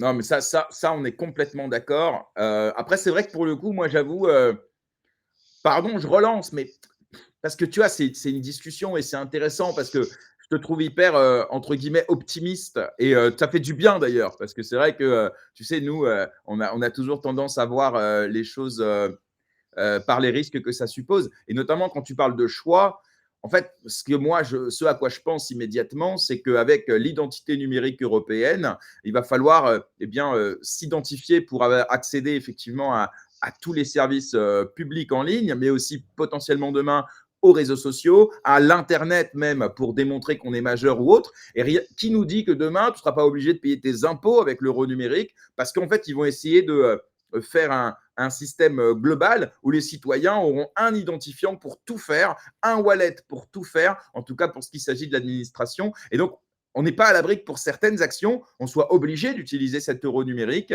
Et après, nous, on est des personnes informés, d'une certaine manière cultivés sur le sujet. Mmh. Mais pense-t-on à ces millions d'Européens, parfois débancarisés, parfois loin du système bancaire traditionnel, et qui vont trouver dans l'euro numérique au départ une solution d'inclusion formidable, parce que c'est ça l'un des sujets de l'euro Ouais. numérique. C'est de répondre à la débancarisation, de répondre à ces entreprises qui ne peuvent pas recevoir de paiement parce que c'est compliqué, etc. Donc, en fait, sur le papier, c'est chambé. Mais derrière, encore une fois, c'est peut-être une boîte de Pandore vers ce que je disais, la programmabilité, le manque de privacy total sur les dépenses, etc. Donc voilà, je reste quand même assez sceptique et méfiant sur la volonté de bien faire de la Commission européenne. Après, on peut se dire, hein, on peut poser un faux dilemme en disant ouais, mais s'ils faisaient rien, on leur reprocherait. Ouais, mais il n'y a pas rien ou ça, tu vois. Il y a évidemment 1000 alternatives. La preuve, les États-Unis, ils ont fait autrement. Ils ont mis un veto sur les CBDC parce qu'ils considèrent que la monnaie, ça n'est pas un sujet qui doit être d'État, en tout cas pas complètement. Donc voilà, c'est intéressant Parce qu'ils comme sont souverains échange. aussi quand même. Ça fait une légère différence, mais aujourd'hui, ils n'ont pas trop à s'inquiéter des acteurs américains sur le sol américain. Oui, mais c'est pas le sujet. Ils auraient pu faire une CBDC. Bah, quel intérêt pour eux? Ah, moi, je suis d'accord que pour eux, l'intérêt pour l'américain, il n'y en a pas. Par contre, pour les questions de souveraineté européenne, je veux dire, aujourd'hui, ton produit, enfin, si tu es banque centrale, ton produit, c'est quoi? C'est un billet de banque. Ah, pardon de dire que ton produit, il est nul, hein. Ouais, mais dans ce cas-là, tu peux encourager les acteurs privés à développer des stablecoins euros plutôt que de vouloir leur apporter une espèce de concurrence, de mon point de vue, assez malsaine, non? Alors, non, mais c'est du coup là où je trouve que la question est plus pertinente. Sur le stablecoin, moi, je fais quand même une différence parce que pour moi, on va pas traiter les mêmes choses. Par contre, la question, et c'est là où je reviens effectivement aux questions de Wiro, d'Europa, de Bizum, de ces wallets en fait qui existent déjà dans les pays, hein, anciennement Paylib chez nous en France, elle est entièrement légitime. Elle est légitime et c'est le débat qui a lieu aujourd'hui. C'est du coup quel intérêt d'avoir l'euro numérique alors qu'en fait on a ces solutions-là.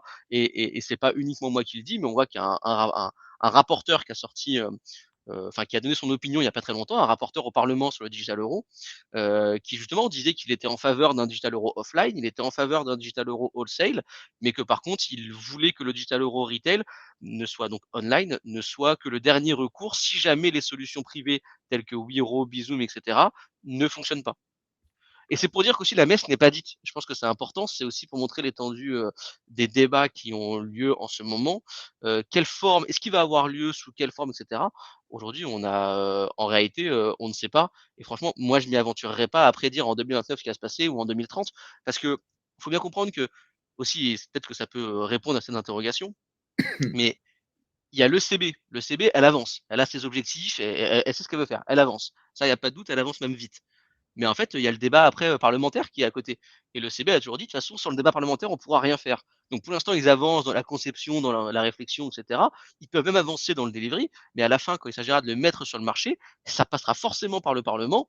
Et le Parlement, quand il va s'emparer du sujet et il commence à s'en emparer, ça va forcément amener des discussions, des débats entre les politiques. On le voit en France, on le voit au niveau européen, les politiques n'ont pas du tout tous le même avis.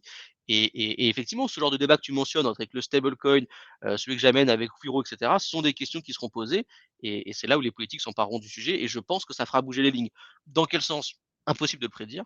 Mais la messe n'est pas du tout dite encore sur ce sujet. Faut bien en avoir conscience. Ok, bah, c'est hyper intéressant. Bah, merci en tout cas voilà, de prendre le temps de nous partager ton avis. Tu t'intéresses aux stablecoins à rendement? Je regarde un petit peu les stablecoins à rendement.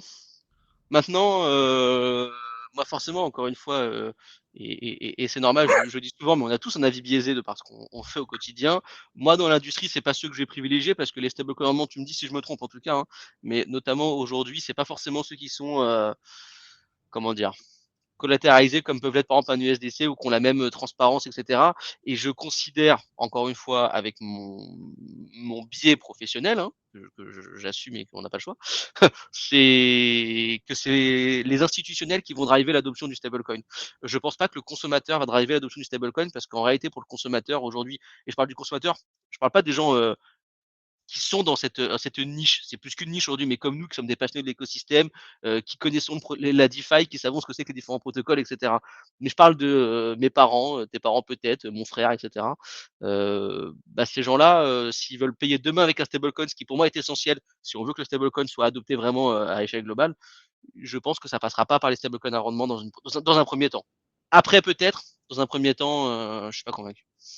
Ouais, non, mais c'est vrai qu'ils se positionnent, enfin, la réglementation même, même les acteurs, hein, les positionnent davantage comme des produits structurés ou des produits Exactement. d'investissement que comme des solutions de paiement réelles. Mais en même temps, tu vois, quand tu regardes, c'est peut-être un espèce de mix entre la monnaie et l'assurance vie, quoi. C'est-à-dire que c'est comme si tu pouvais demain payer avec ton assurance vie. C'est-à-dire que d'un côté, quand tu Ouais. l'immobilises, tu génères des rendements et demain, tu peux payer avec.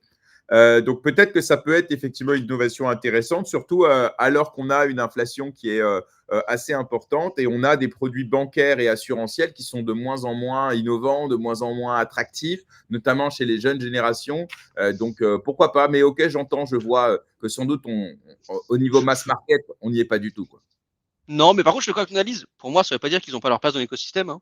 Encore une fois, moi, je Mhm. crois beaucoup à la liberté de choix et ils ont leur place dans l'écosystème au même titre que d'autres. C'est pas eux qui driveront l'adoption globale. Par contre, ce que tu dis effectivement sur un petit peu cette assurance vie, tu payes avec une assurance vie et que ça ouvre à des nouvelles innovations dans ces produits, un petit peu de placement, je trouve que c'est très pertinent. Je trouve que c'est intéressant. Je trouve que ça doit être étudié et sûrement pas mis de côté parce que l'innovation, elle vient aussi de là.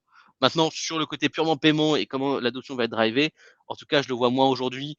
Les gens ont hyper peur de Terra Luna, et même si les protocoles algorithmiques sont pas du tout les mêmes qu'un Terra Luna, je le sais bien. Mais encore une fois, je le sais bien parce que je sais comment marcher Terra Luna, parce que je sais comment marchent ces stablecoins-là, mais c'est pas le cas de tout le monde. Et puis tout le monde n'a pas à le savoir d'ailleurs, en réalité. Ouais, alors c'est vrai que bon, Terra Luna, bon, c'est vrai que ceux qui sont de la partie, ils n'ont pas oublié évidemment Ah ouais, ça fait ce mal. stablecoin algorithmique qui était l'UST. Alors j'ai le sentiment quand même que c'est pas comme si qu'on en parlait tous les jours, fort heureusement. Mais c'est vrai que dès qu'il y a un nouveau stablecoin, tout de suite on a l'ombre de Terra Luna. Mais je pense pas quand même, tu vois, je peux me tromper, mais j'ai l'impression quand même que bah, ceux qui sont intéressés par le sujet font quand même la part des choses. Tu vois, c'est pas comme, tu vois, c'est comme FTX. Ouais, De plus en plus, on fait la différence, on essaye en tout cas, entre des acteurs qui sont pardon, régulés, transparents, avec des preuves de réserve, etc. Et FTX qui était bah, mauvais élève, quoi. Donc, j'espère qu'il n'y a pas d'amalgame, mais ça, il n'y a que toi qui peux nous le dire chez les acteurs du marché. Est-ce qu'ils passent leur temps à parler du risque systémique de Terra Luna et de FTX ou ils commencent à comprendre il y a un bon chasseur et il y a un mauvais chasseur, quoi. eh ben, en vérité, tu l'as dit toi-même, quand ils connaissent le sujet, quand ils s'y intéressent et qu'ils sont un petit peu sérieux, oui. Par contre, s'ils sont un peu poussés par le marché et eux ne comprennent pas trop l'intérêt, c'est un argument qui est quand même très facile à sortir, quoi. Et en plus, c'est un argument qui est chiant parce que du coup, il faut commencer à rentrer dans le détail pour expliquer pourquoi ça n'a rien à voir un USDC et un UST. Et là, mais quand tu commences à devoir justifier, c'est la politique après. Mais du coup, c'est un argument qui est très chiant. Il est facile à sortir, il fait très peur avec les 80 milliards.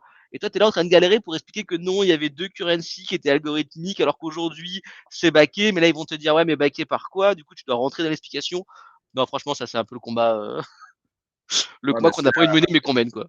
c'est la fameuse loi de Brandolini, hein. C'est plus facile Exactement. d'asséner un argument que d'expliquer qu'il est faux. Mais je vois, je vois. Après, c'est aussi notre rôle à nous d'essayer justement d'éduquer, de former. Après, il y a des gens qui ne veulent pas comprendre, hein. Je veux dire, cela, tu pourras faire ce que tu veux. Ils ne cherchent pas la vérité, tu vois. D'ailleurs, ça me fait penser à ce reportage, je ne sais pas si tu l'as vu d'hier dans Quotidien, dans lequel il extrême droitise Bitcoin au motif que eh bien, c'est vrai, la plupart des partis qui s'emparent de ce sujet, parfois en bien, parfois en mal, tu vois, sont des partis plutôt du camp de la droite, voire de la droite nationale ou radicale. Ouais. Ils ont été, je ne sais pas si tu as vu, hein, ils sont partis au colloque sur Bitcoin organisé par l'UDR de Eric Ciotti. Et ils ont voilà, interrogé les gens avec quand même une certaine ignorance et une certaine mauvaise foi en leur demandant mais pourquoi il n'y a que l'extrême droite qui s'empare du sujet et alors après, avec un montage, des rires en plateau, enfin, c'était vraiment assez affligeant. Donc, il y a du travail encore, mais je pense qu'il faut faire la différence entre ceux qui ne maîtrisent pas le sujet, sincèrement, et il y a du travail à faire pour eux, et puis il y a ceux qui sont soit malhonnêtes, soit idéologisés, soit qui n'ont pas intérêt, en fait, à promouvoir le sujet de la souveraineté, le sujet de la technologie, etc. Quoi. Donc, on essaie de faire la différence entre les deux. C'est pas simple parfois.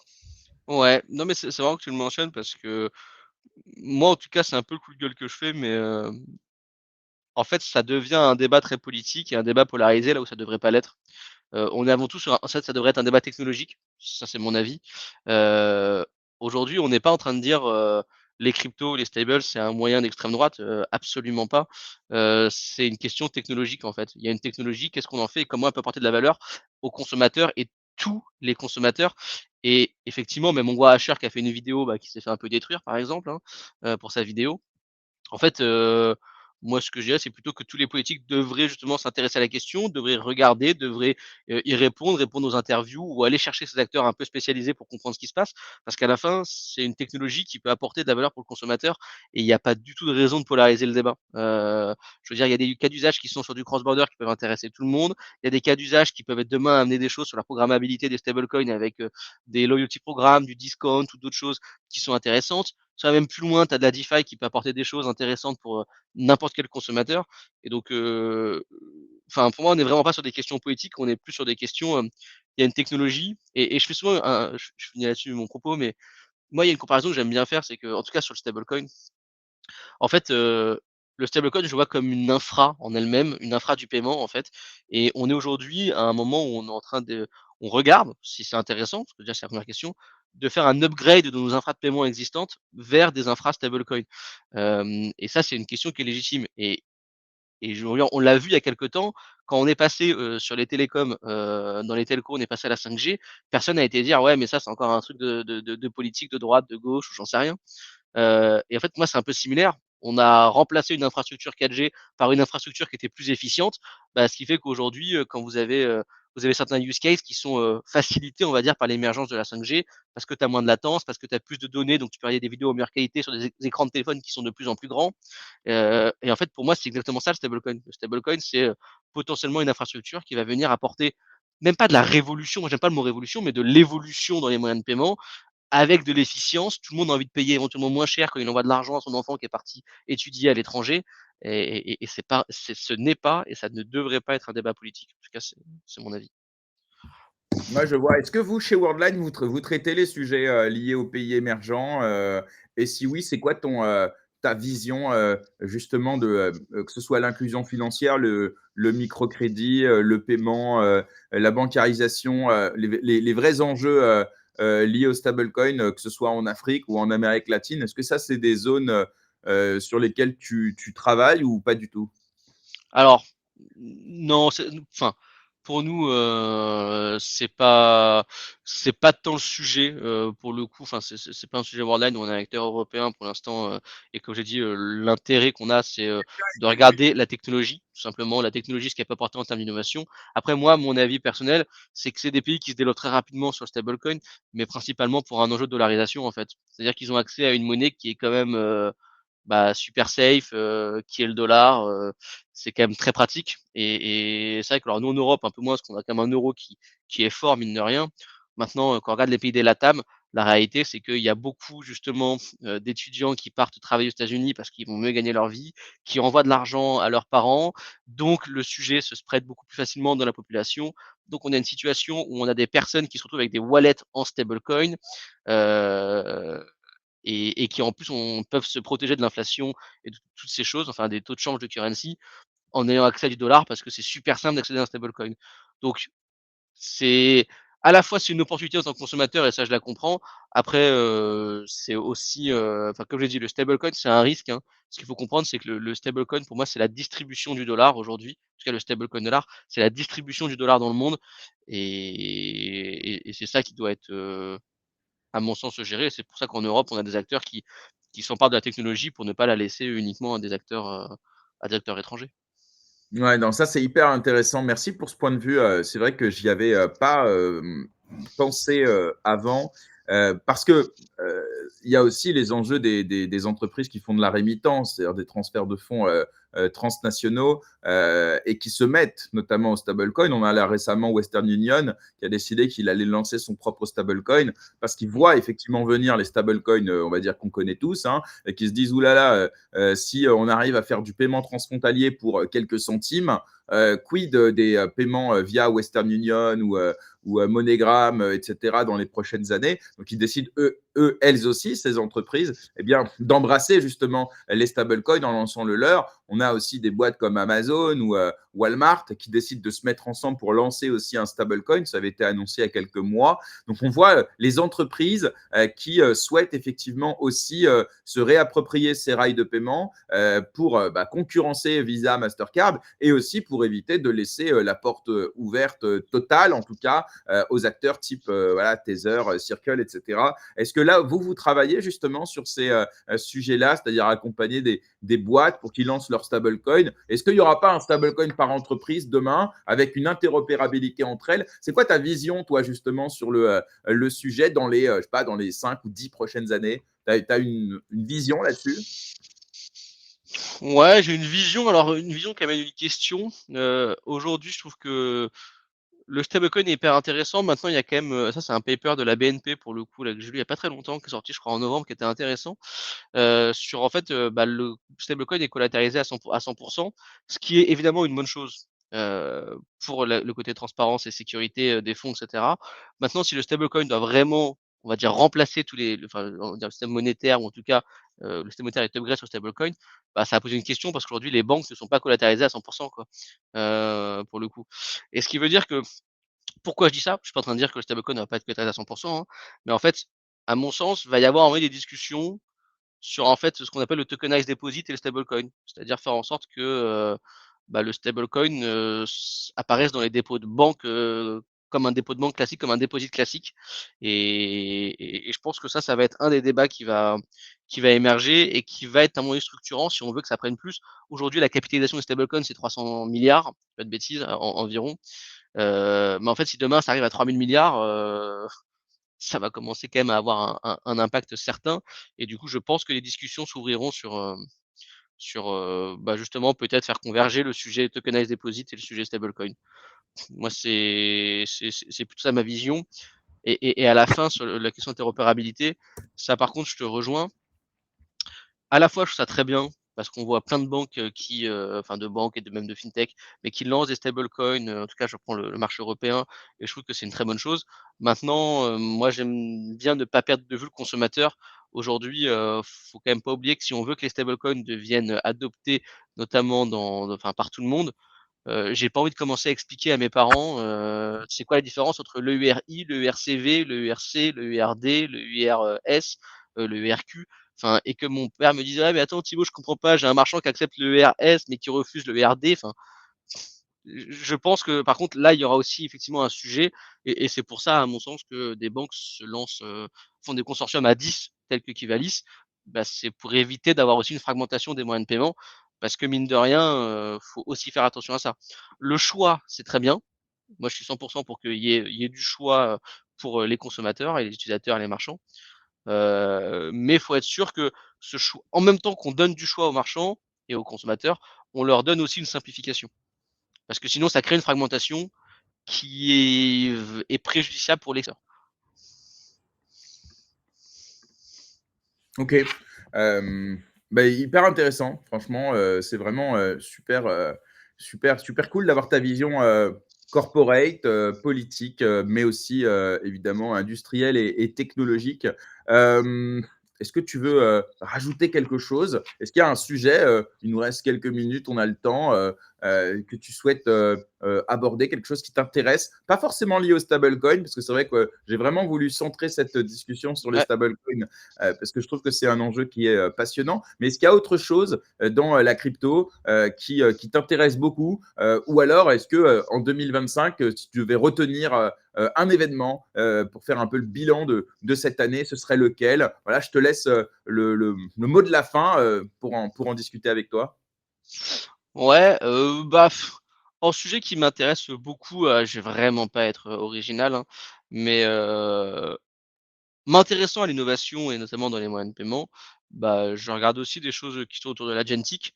Je parle vraiment du le terme agentic, hein, plus que IA, OK, mais vraiment sur ces questions d'agentic. Donc en fait, moi, c'est le changement d'interface qui m'intéresse. L'agentic, pour moi, c'est un changement d'interface. Avant, on faisait, des paiements par nous-mêmes, demain, les paiements seront éventuellement délégués et donc je trouve que c'est intéressant et une réflexion que je me pose et j'ai pas la réponse, c'est pour ça que c'est le but un peu d'ouverture, hein, mais quand je vois les problématiques, on va dire, que peuvent apporter, tous les sujets d'agentic, et également, comment ça peut changer le paiement, avec, du micro-paiement, et puis aussi une façon différente de consommer du service, hein. Je pense par exemple, à tout ce qui est, l'autonome, donc enfin la robotique derrière les véhicules autonomes et du coup, demain imaginer tout ce qui est le développement de micro-paiements et cetera.